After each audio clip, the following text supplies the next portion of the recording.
Hello, I'm Joel. And I'm Alex. Welcome to the Commander's Journey. The place where we discuss the best format of Magic, Commander, from the perspective of a new player. And an experienced one. And this journey is for new Magic players who are interested in Commander.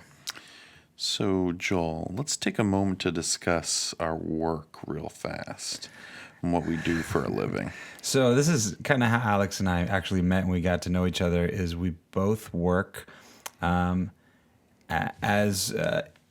different sorts of engineers. I'm a audio engineer. And I'm about to say, and I do network engineering usually. Yeah, and we do it mostly for live shows, a lot of corporate type of shows and various types of shows in our local city. And yes, we're working together this week on the same show in different buildings, but so it's given us time to like go get lunch and talk about Magic and about what we want to do with the podcast and just hang out. But over where I'm at, I got to walk and walk and walk and walk some more in order to make sure everything's okay. But you don't walk that much on this show, do you? Is that how you're presenting this? Okay. For the first time, any show I've ever been on, they gave me a little cart that looks like a little like buggy. That, oh my God, is the funnest Looks like somebody toy. that's handicapped would ride Yes, around. and honestly, that's what I think most people are. But they gave it to the IT departments because when they had an IT emergency, they wanted us to get there fast. So they literally told me whenever I leave the room, if I'm not going something immediately next door, pretty much take the cart with you. That's what I got told. So I'm riding on a stupid little cart, like, just buzzing around. So where the rest of us have to walk. So apparently an audio emergency is not as important. It's not as important. So if the microphone's feeding back or, something's not working, the computer video is not playing any audio out of the speakers, that's not an emergency. People need to check their email. They need to watch their YouTube or their Netflix. It's too important. Yes. Oh, yes, it is. Well, I can agree with that because, maybe you're watching us on YouTube right now. And it's I very don't think important. so, but I hope so. Yeah, and it's very important you keep your internet on so that you can listen to us. Oh God! And again, usually I don't get a funny little cart. This is really the only show I've ever had this. I've been enjoying it a lot. Don't get me wrong. But It's a rarity. We have to buy really comfortable walking shoes for our job. Exactly. Padded socks, the whole nine. But today, this is our second episode, and we're excited. We want to talk about Magic Lingo and slang. So again, this show is geared towards new Magic players, new Commander players, and maybe you walk into an LGS or you hang out with some people and you play Commander or Magic. And there's some words, lingo, slang that people throw around that you might not understand. So we just kind of want to cover that today. Exactly. And we were trying to make our minds up because we definitely had to leave some out just for length reasons and not trying to cram so much information into it. I tried to pick ones, and Joel tried to pick ones that you're more likely to run into in a Commander game versus in a standard match or draft or something like that. Exactly. So the first one we'll start. First term you might hear a lot, and it's surrounding Commander more than it's just Magic. Is the 99, right? So what is the 99? It's the 99 cards other than your Commander out of a 100 card deck. Exactly. And throughout talking about Commander, when you're talking to other people about Commander, we'll often say, that card goes in the 99 or something like that. Mm-hmm. That just means it's probably not going to lead your deck, even if it could be your Commander. It's something that's going to just go into it. Just can go into the deck in general. Awesome. So some other types of slang that we hear around card draw. Let's talk about some of those. Exactly. And actually, most of these are card draw-ish. But they're not exactly card advantage, which is our first word. Card advantage is literally just having access to more cards. Okay, so it could be like drawing a card with a card, or maybe you playing from your graveyard. You have a few extra cards that you can play from the graveyard. It gives you card advantage. Right? Exactly, and usually it's almost always referring to drawing, but there are other forms of card draw that the more experience you get, the more you realize you have access to. But I would, for starters, just think more about drawing. About drawing cards. Yeah, just drawing more cards. Okay. The next term is a called a cantrip. Now, a cantrip is a card that it immediately replaces itself. So we have an example for this one. Try to pick examples that you possibly could see that are simple, but you could see in a commander game. It's Ground Seal. It's 1 and a green for an enchantment. When Ground Seal enters the battlefield, draw a card, and cards in graveyards can't be the targets of spells or abilities. Now, that first part is what makes it a cantrip. Yeah, and so cantrip might not necessarily be exactly what you want to do. You might be wanting to draw more than one card, but because a card like this has other things that are pasted on it, helps to make it a valuable card. One you might put in your 99. Exactly. Right? And again, cantrips are bad. They're just, not giving you that card advantage. Exactly. Another term that you might hear being talked about is called card filtering or smoothing. It's very much like the mechanic scrying. So scrying is, for new players, I had to understand when I first got in, it's when you can look at the top card of your deck and decide whether you want to put it on the bottom or keep it on the top. And what's great about that is if you have a lot of land in your hand and say you scry and that's another land, you don't need that, so you can just slip it on the bottom. Helps you kind of filter through your deck a little bit. Exactly. Make sure when you need to draw a land, you're more likely to get it. If you need to draw anything but a land, you can go that direction as well. Exactly. So the next term is rummaging. This will be similar to another term they're talking about. This one is almost pretty much exclusively in red. That's when you discard a card and then draw a card. Now, the example I have here is Cathartic Reunion. It's 1 and a red for a sorcery. As additional costs to cast Cathartic Reunion, discard 2 cards, then draw 3 cards. So in this one, you discard the cards first and then drawing, and that's what rummaging is. That's what rummaging is. Yeah, and that's a lot, like you said, in red. And then the next term, looting, and that we find more in what colors? And blue. In blue? More than anything else, yes. Okay. So explain to us if you hear the term looting, what is that referring to? So it actually refers to, it's based from a specific card, Merfolk Looter, which is 1 and a blue. Creature, Merfolk Rogue. It's tap, draw a card, then discard a card. It's a 1/1. Yeah, and basically what it is it's you're drawing a card, then discarding a card. So it's the opposite of rummaging. Okay. For rummaging, you discard first, then draw. A looter is you draw first, then discard. Awesome. So those are some terms you might hear when people are talking about card draw or different sorts of things. So there's kind of different ways to approach card advantage with these styles. Some other terms you might hear in Commander will have to do around ramp or monoramp. And monoramp is a catch-all term for accelerating your access to mana each turn. Ramp is putting more lands into play than you had. So if you have a few lands and you're putting out something else, it's kind of like, I got 2 lands, and now I can tap those 2 and put out maybe a mana dork or a mana rock. And those are the 2 terms that kind of we want to talk about around here. If you hear what a mana rock Exactly. So a mana rock is just an artifact that taps for mana, and a mana dork is just a creature that taps for mana. So instead of a land tapping for mana like you usually had, those 2 are just specific, either artifact or creature that taps for mana instead. Exactly. And a popular mana rock that is in just about every Commander deck is Soul Ring. Yes. For one, it's an artifact where you just tap it and you can add 2 colorless mana. So those are some terms you also hear around mana. Deck building advice: put a Soul Ring in all your decks. Yes. Put a Soul Ring just throw in that in. all of We're your not decks. talking about that, but I'm just going to toss that in. Yes, that's important. Yeah. So some other terms you're going to hear people talk around the board about removal. So there's different kinds of removal. I mean, you can think about it this way: you want to remove something from the board, right, or from your opponent's hand. There's single target removal, and then you're taking one thing away, and then there's board wipes, which is you're clearing the board of a bunch of stuff. So for single target removal, a real popular card is Swords to Plowshares, which is 1 white for an instant that says exile target creature, its controller gains life equal to its power. So you can use that instant spell to remove something from the board, a creature from the board. Exactly. And, board wipes, you're going to hit everything. It usually means creatures.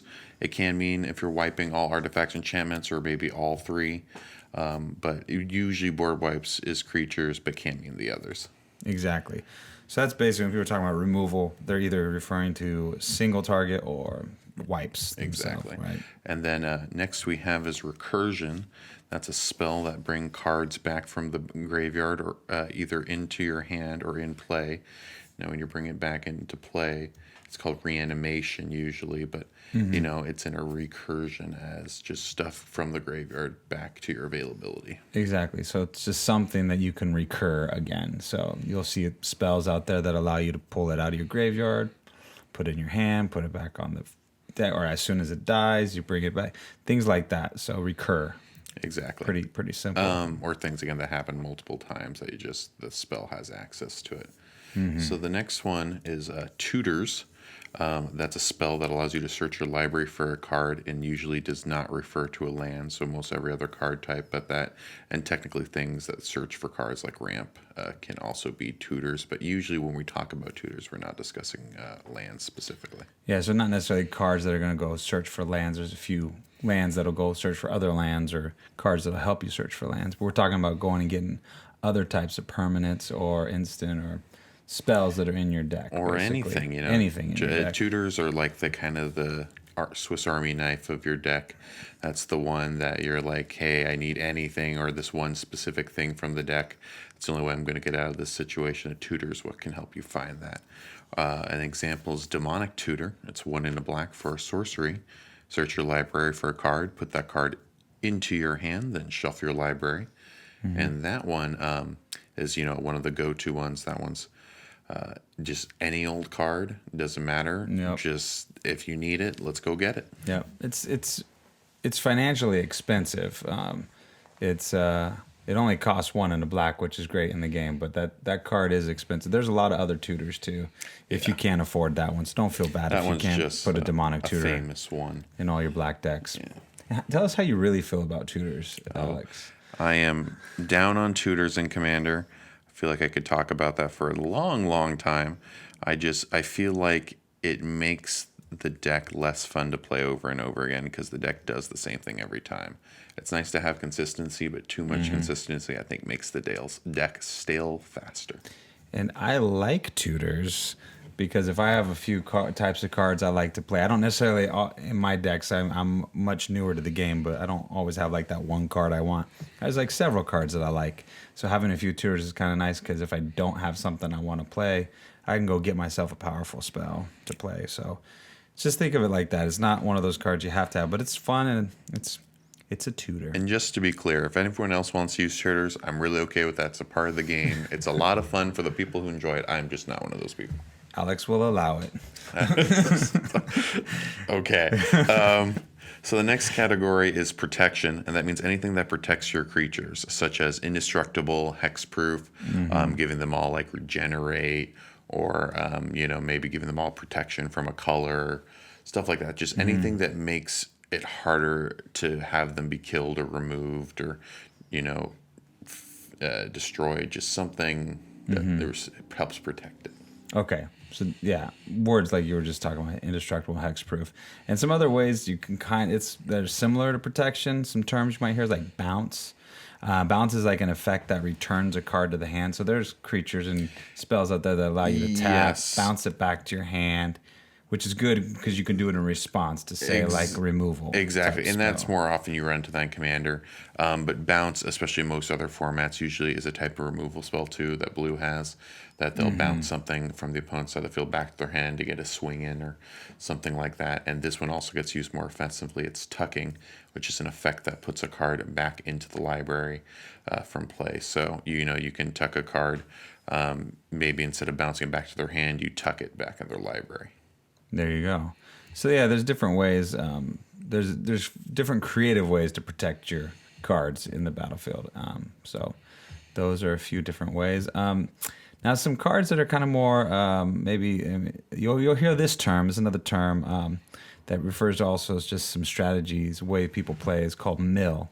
And mill is basically an effect that moves cards from a library to the graveyard. You can mill an opponent, or you can mill yourself. But milling is just getting those cards and just burying them, basically. I think this is one of more than any other word or slang term, like has nothing to do or anything remotely to do with what it's describing as the slang. It has, when you think of the word mill, you're not jumping to, oh, that means I'm putting stuff from my library into my graveyard. Like, it's not If what you you go to the jump to at mill all. and you're Yeah, exactly. that's true. Yeah. It has to do from an earlier card, Millstone, which is where that name comes from. That did that effect first. Okay. Well, yeah. So if you hear somebody talking about milling, that's what they're talking about. It's basically just moving cards from libraries to graveyards. Exactly. So a few other terms, a few of the last slang terms we want to talk about have to do with combat and fighting. You're going to hear people talk about these. One is pump, and basically it's a card that increases power and toughness temporarily. So like if something instantly gives your creature 2/2 or +2/+2, it pumps it up for that particular battle, and after that battle, that +2/+2 goes away. Exactly. Things It's like usually that. till the end of turn.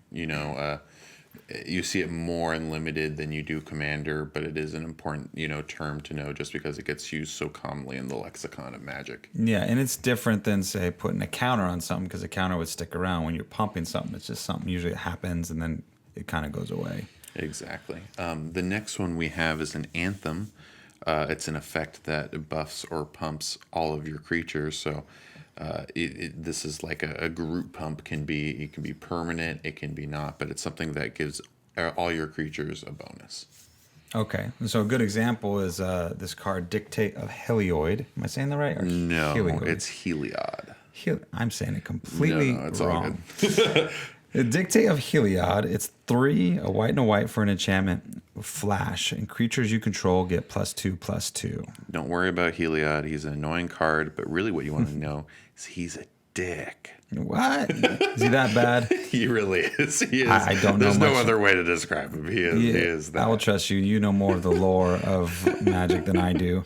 But anyway, I mean, it's a card that you can flash out and put as one of your enchantment, and it just gives all your creatures +2/+2. So that sticks around. So as opposed to pumping, an Anthem effect is going to pump your creatures up like permanently until, of course, that enchantment. Well, exactly, and it can be not permanently. It could pump everything. So instead of pumping, it could also be a pump and an Anthem.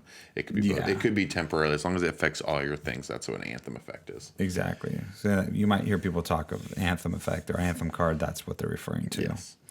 And then one of the last slang terms we want to talk about is combat trick. You'll hear people say that. And it's basically a card that you would play during combat. It's usually like a surprise card, right? Exactly. It's something that, it's usually an instant or some effect that kind of comes out of nowhere and just surprises your opponent. Usually means you're going to win the combat, and that's what's going to happen. All right. So the next one we have is a pinger, and that is a creature or an effect that basically hits someone for an extra 1. So it often gets used on a tapper, and you tap it and it pings something for 1 is how the term gets used. It does 1 damage to a person or a creature or a planeswalker or something. Just something that goes ping and that's it. Okay, so it's kind of more like an aggro type of effect where it's knocking a life or knocking something off. Exactly. And another term is value. It's an extra effect a card gets or extra synergy with extra cards. So usually what use as the term like, hey, I played that for good value, or that was a value play. It usually means like it's a card has the mechanic kicker, which means you spend some extra mana to add some bonus to the card. That would be that would be some value right there. Or if something works really well, like often will happen, your commander you played it for extra value that turn. Exactly. I think when you build good commander decks, you're building them for synergy, so the cards work together really well. So you're really using them and gaining extra value. Another term that's interesting is hard casting. So I'm not exactly sure what hard casting is. So can you kind of explain? So absolutely, yeah. The hard casting is usually an effect like that would this card can be paid for less, or it's an effect that it could cost a lot less, but instead you're paying full price for it. that is what hard casting is. It's paying the full monocast or something that could have been reduced in some way. And usually that term gets used like, I'm going to hard cast this, or I see you hard casted that. And you'll run into that in any format. But Commander, you'll see you do that every now and again. Okay. And the last one we want to talk about is utility land. So basically, there's different kinds of lands you stick in your commander deck. It's really common for you to have half your lands be just regular basic color lands, and the other half to be utility lands. Lands that basically have effects other than just making mana. So maybe you can tap it to get a flash effect, or to get creatures or tokens, or to do something special that your deck wants to do. So if you hear the word utility land, that's what it is referring to. Exactly. And again, there are a lot more slang terms. We tried to pick the top ones that we felt new players really, would be useful knowing, and often ones that are more commander oriented than not. Exactly. So if you hear people talk about these things, now you'll know. Exactly. All right. Well, that'll do it for this show. So thanks, everybody. And please leave a comment. Let us know what you think of the show. Yep. And don't forget to subscribe. Any and all feedback is great. We love it. Exactly. Whether you're listening to some podcast form or watching the YouTube video, subscribe, leave us a message. Let us know how you feel. All right. Until next time. See you.